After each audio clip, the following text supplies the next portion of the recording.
อันยองฮาเซโยตื่นขึ้นมาก็แบบนี้แหละทุกคนเนาะก็ต้องได้ลุกขึ้นมาแล้วก็ใส่ไฟฉายเบิ่งศึกษาเบิ่งภาษาเกาหลีตามเคยเลยเพราะอีกบ่ดนเพิ่นก็สิเปิดแล้วเด้เนาะเปิดในการรับเนาะนักเรียนที่ว่าจะเสร็งต้นปีหน้า2025น่าจะเปิดในต้นปีแท้ๆยังบ่ได้ฮอดใจเทื่อทั้งแฟกเรียน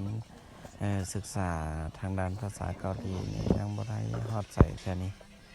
สิเฮ็ดจั่งใดเนาะเฮ็ดเวียกก็เมื่อยแต่ก็ต้องได้เบิ่งได้ส่ำใดก็เบิ่งเนาะแต่ตื่นทุกเช้านี้ทางแฟกก็จะลุกขึ้นมาล้างหน้ากินน้ำจอกหนึ่งแล้วก็มันนั่งได้หนึ่งแล้วก็หลังจากนั้นก็มาเริ่มศึกษาภาษาเกาหลีฮอดบทที่5กันแล้ว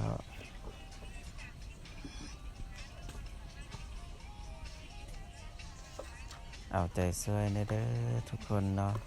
ฝากกดไลค์กดแชร์กดติดตามบาวแฟกเนาะเพื่อเป็นกำลังแห่งใจให้กับทางบาวแฟกได้ตั้งใจในการศึกษาภาษาเกาหลีเพื่อจะได้ไปเฮ็ดเวียกอยู่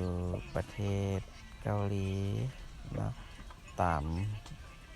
ความตั้งใจของแฟกนั่นเนาะ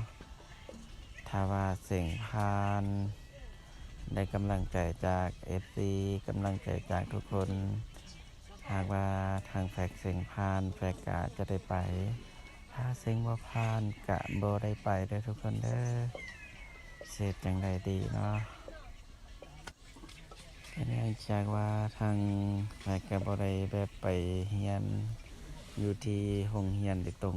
เรียนด้วยตนเองบางทีก็อาจจะออกต้นเดือนต้นปีหน้าเนาะทางแฟกก็รอท่าเบิ่งตอนนี้แฟกก็อยู่ที่อุดมไซมาเฮ็ดเวียกเนาะอยู่ที่สวนแตงโมตอนแรงมาก็ไปซอกกินเนาะในตอนเช้านี่ก็ทางแฟกก็ได้ลุกขึ้นมาแบบนี้แหละทุกคนเนาะคันมีเวลาหลายคันตื่นเช้าตื่น4 โมงได้คันมื้อใดตื่นเช้าก็มีเวลาหลายก็เบิ่งภาษาเกาหลีแล้วก็อ่านปึ้มแหน่หน่อยนึงเนาะกิจวันเนาะกิจวัตรประจำวันของแฟก จังใดก็อย่าลืมเด้อฝากติดตามผลงานทางบ้าวแฟกแน่เนาะอาจจะมีถ้าหากว่าได้ลงนครหลวงรอท่าเนาะรอท่าในการสอบเสิ่งถ้าเสิ่งติดแล้วก็จะ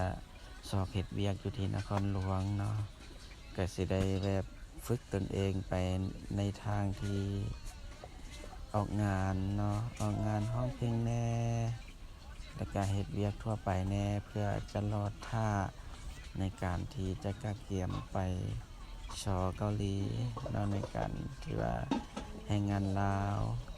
จะได้ไปเฮ็ดเวียกอยู่ที่ชอเกาหลีเนาะทางแฟนก็จะตั้งใจแบบนั้นว่าสิได้ส่ำใดในการสอบเสิ่ง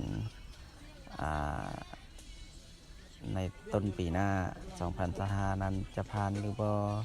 ทางแฟกจะตั้งใจได้หรือบ่อันนี้ก็เดือนพฤศจิกเนาะกลางเดือนพฤศจิกแล้วยังอีกเดือนครึ่งเสร็จจังใดดีเนาะจักสิได้ส่ำใดบ่ฮู้แต่ก็ให้กำลังใจตนเองทุกมื้อสู้ๆบางมื้อก็เฮ็ดเวียกเมื่อยเกินไปก็อาจจะบ่ได้ตื่นขึ้นมาทันแบบนี้เพราะว่าเฮ็ดเวียก7 โมงเด้ฝากเป็นกำลังแรงใจให้กับบ่าวแฟกแหน่เด้อทุกคนคำสาฮัมนิดา